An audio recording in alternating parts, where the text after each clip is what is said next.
Le mur d'Adrien est une fortification faite de pierre et de terre construite entre 122 et 127 après Jésus-Christ. L'empereur Adrien fit édifier ce mur de défense sur toute la largeur du nord de l'actuelle Angleterre, qui correspond à peu près à la frontière Angleterre-Écosse actuelle. Le nom est également parfois employé pour désigner cette frontière moderne, même si celle-ci diffère. Ce mur long de 80 000 romains, environ 117,5 km, traverse le nord de l'île d'Ouest en est, de la mer d'Irlande à l'embouchure du fleuve Tyne, sur la mer du Nord. Il avait pour fonction de protéger la frontière nord de la province romaine de Bretagne des attaques des barbares, terme utilisé par les Romains pour désigner les peuplades non gréco-romaines, ici en l'occurrence les Pictes. Le mur est flanqué de 300 tours, renforcé par 80 fortins de défense principaux et protégé par 17 camps retranchés. Les fortins sont situés tous les 1000 romains. Le mur a délimité le nord de l'Empire romain jusqu'à la construction du mur d'Antonin, en 142 après Jésus-Christ, plus au nord, preuve de la progression romaine et du symbole impérial que représentaient de tels murs. Cependant, vers 160 après Jésus-Christ, le mur d'Antonin est abandonné par les troupes romaines sous la pression d'invasion picte et le mur d'Adrien redevient la frontière nord de l'Empire.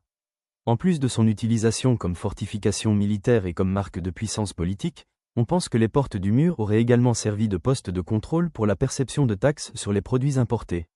Ce limes breton fortifié est en effet plus symbolique qu'efficace.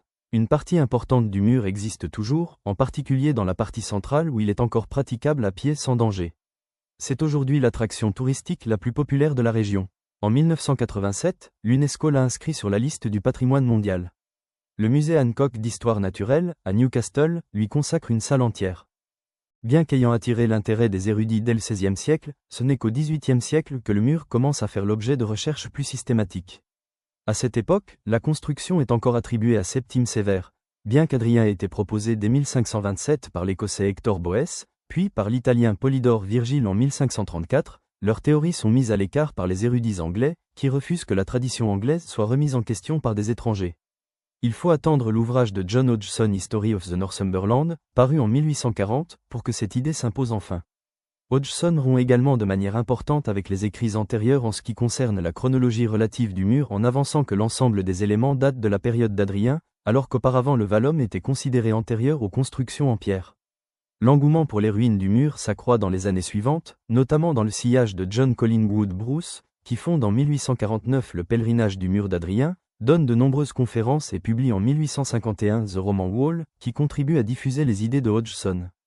Les excavations se multiplient également sous le patronage de philanthropes locaux comme John Clayton, bien que la manière dont elles sont menées conduit parfois à plus de dommages que de bénéfices. Néanmoins, elles permettent de mettre au jour des portes, ce qui révolutionne la compréhension du rôle du mur, qui était jusque-là perçu comme une frontière imperméable. Les premières fouilles archéologiques, au sens moderne du terme, sont conduites au début du XXe siècle par Ian Richmond et F.G. Simpson, ce qui permet d'identifier le schéma de construction. Dans les années 1930 émerge la théorie selon laquelle le mur a été construit, détruit et reconstruit plusieurs fois au cours de son histoire. Cette théorie devient très populaire dans les décennies suivantes et se retrouve dans tous les ouvrages jusqu'à la fin des années 1950, notamment ceux d'Eric Bailey et Ian Richmond, qui sont alors considérés comme les autorités sur le sujet. Parallèlement émerge la théorie, soutenue par Bailey, que le mur n'a pas de fonction défensive, mais une simple fonction économique de contrôle des mouvements de population et de marchandises, comparable au mur des fermiers généraux à Paris au XVIIIe siècle. Le modèle des périodes est toutefois remis en cause au début des années 1960, puis définitivement abandonné dans les années 1970.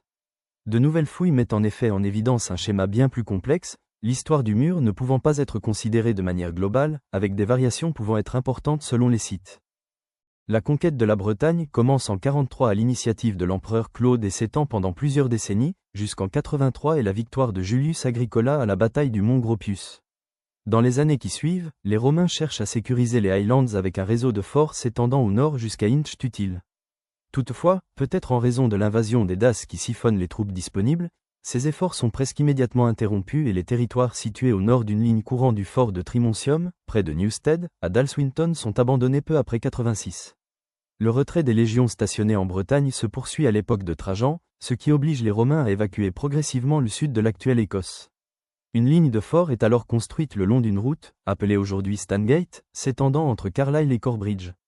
L'empereur Adrien visite la région en 121 ou 122 et décide à ce moment-là de faire construire un mur pour délimiter la frontière, décision qui pourrait être en rapport avec les troubles importants qui secouent la région sous son règne.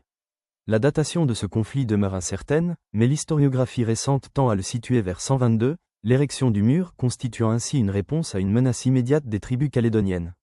Édification. La construction du mur a dû débuter peu de temps après la visite de l'empereur, probablement en 123. Le chantier est placé sous la responsabilité d'Olu Platorius Népos, un ami d'Adrien qui devient gouverneur vers le mois de juillet 122. Le tracé retenu n'est pas celui de la ligne de la Stangate, mais s'étend plus au nord, le long de l'extrémité septentrionale du Tin Gap. Le projet initial semble avoir été assez différent de ce qui a été effectivement réalisé. Dans un premier temps, les Romains ne commencent en effet à construire un mur de pierre que dans la partie orientale, tandis que de l'Irsing à Bonson-Solway le mur est en mode de gazon. Cette différence pourrait indiquer le besoin de disposer rapidement de fortifications à l'ouest. Très rapidement, peut-être dès 124, les plans sont toutefois profondément modifiés.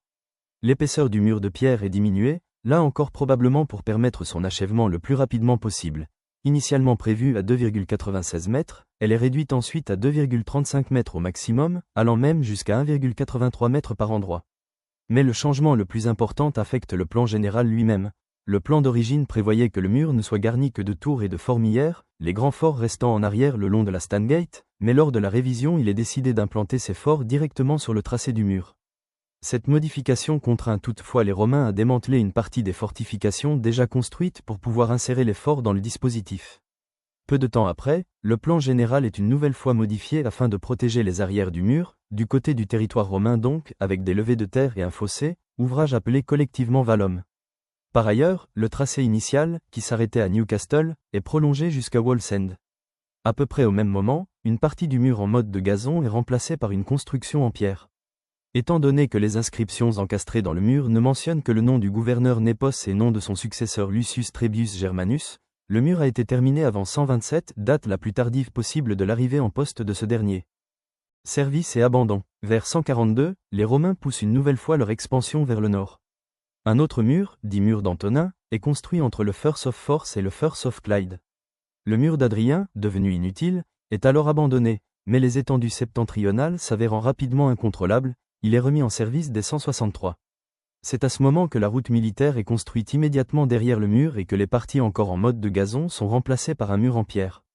Toutefois, cette réoccupation ne s'étend pas aux fortifications côtières prolongeant le mur le long de la côte ouest entre Bonson-Solway et Ravenglass. Même si le mur d'Antonin est brièvement réoccupé au début du IIIe siècle, le mur d'Adrien reste actif à partir de ce moment. Il ne parvient toutefois pas à empêcher toutes les incursions et échoue en particulier à contenir les Pictes lors de l'invasion de 368. Le mur dispose encore d'une garnison aux environs de l'an 400, mais a probablement été définitivement abandonné peu de temps après. En effet, les légions stationnées en Bretagne proclament empereur l'un des leurs sous le nom de Constantin III. Celui-ci part immédiatement pour le continent pour s'assurer le trône impérial, en emmenant avec lui une grande partie des troupes supposées défendre la province. Même si une garnison a peut-être subsisté sur le mur, la déliquescence progressive de l'administration et le non-paiement des soldes ont probablement entraîné à court terme la désertion de la plupart de ces troupes, laissant le mur sans défense. Le mur après les Romains. L'histoire du mur dans les siècles postérieurs est mal connue, celui-ci n'étant que rarement mentionné. Il semble que certains forts, comme Burdoswald, aient été occupés par des chefs locaux. Le mur se dégrade progressivement sous l'effet du manque d'entretien et du réemploi des pierres par les habitants de la région pour construire églises et châteaux. Ces pillages ne semblent pas avoir été généralisés avant le XVIe siècle, les récits des voyageurs du début de la Renaissance décrivant souvent des structures très visibles dans le paysage. De fait, la ruine du mur survient surtout à la suite de la révolution agricole du XVIIIe siècle qui entraîne son démantèlement afin de permettre l'extension des surfaces cultivées. Le temps de la protection. Les premiers éléments du mur commencent à faire l'objet d'une protection de l'État britannique à partir des années 1930. Le premier site pris en charge est le fort de Corbridge en 1933, suivi d'une petite portion du mur en 1934. Au fil des années, l'État a acquis davantage de vestiges et d'autres sont à la charge des collectivités locales, mais la plus grande partie du mur reste toutefois entre les mains de propriétaires privés. L'entretien des sections possédées par l'État est assuré par l'English Heritage, tandis que divers organismes comme le National Trust, le Vidolanda Trust ou encore le service des musées de Tin and Wear s'occupent du reste. Le mur d'Adrien est inscrit au patrimoine mondial depuis 1987. Il fait en outre partie depuis 2005 d'un ensemble plus large classé par l'UNESCO et intitulé « Frontières de l'Empire romain », comprenant les différents limes bâtis dans le monde par les Romains. Le mur dans l'imaginaire, symbole chrétien. Chez les auteurs du Haut Moyen-Âge, le mur d'Adrien devient un accessoire de récit moralisateur. Ainsi, Gildas raconte que les Bretons, attaqués par les Scots et les Pictes, demandent de l'aide à Rome, qui les aide en envoyant une légion. Ayant vaincu les ennemis, celle-ci rentre chez elle en conseillant aux Bretons de construire un mur, mais ceux-ci étant incompétents et mal dirigés, ils construisent un mur en terre qui ne résiste pas, obligeant les Romains à revenir à leur aide. Ceux-ci construisent alors un mur en pierre pour les Bretons avant de repartir, mais du fait de leur paresse et de leur manque de courage, ces derniers ne défendent pas le mur correctement et sont envahis par les barbares. Une histoire similaire, en dehors de quelques variations, se retrouve chez Bède. Ces histoires mettent l'accent sur la responsabilité des Bretons des Lowlands dans l'invasion des tribus païennes, la menace qui en résulte pour le christianisme et, partant de là, pour la vie même puisque de leur point de vue les païens sont des sauvages assoiffés de sang. Cela permet de présenter ensuite la conquête de la région par les rois de Northumbrie comme une libération de celle-ci par les successeurs de l'Empire romain. Oswald triomphe ainsi des païens à Evenfield, à quelques encablures du mur, et protège ainsi les chrétiens de la région comme l'avaient fait les Romains avant lui. Symbole identitaire. Le mur apparaît déjà chez Bède et Gildas comme un symbole identitaire, séparant le monde chrétien du monde païen. Cette vision se renforce au cours du Moyen Âge, le mur apparaissant comme une frontière naturelle entre les Anglais et les Écossais. Une carte du XIIIe siècle dépeint ainsi le mur avec la légende, le mur séparant les Anglais des Écossais. Au XVIe siècle, une garde de nuit est établie par les locaux le long d'une partie du mur afin de se prémunir des rapines des Border Reivers. Certains habitants de la région demandent même à la reine Élisabeth de reconstruire le mur, leur supplique faisant l'amalgame entre Romains et Anglais d'un côté contre Pictes et Écossais de l'autre, avec toutes les connotations que cela implique. Cette construction identitaire se développe au cours du XVIIIe siècle chez les érudits. Les auteurs anglais comme William Stukeley se présentant comme les continuateurs des Romains défendant la civilisation depuis le mur, tandis que les auteurs écossais comme Alexander Gordon se représentent en descendant de Pictes détruisant le mur pour libérer la contrée de l'esclavage romain.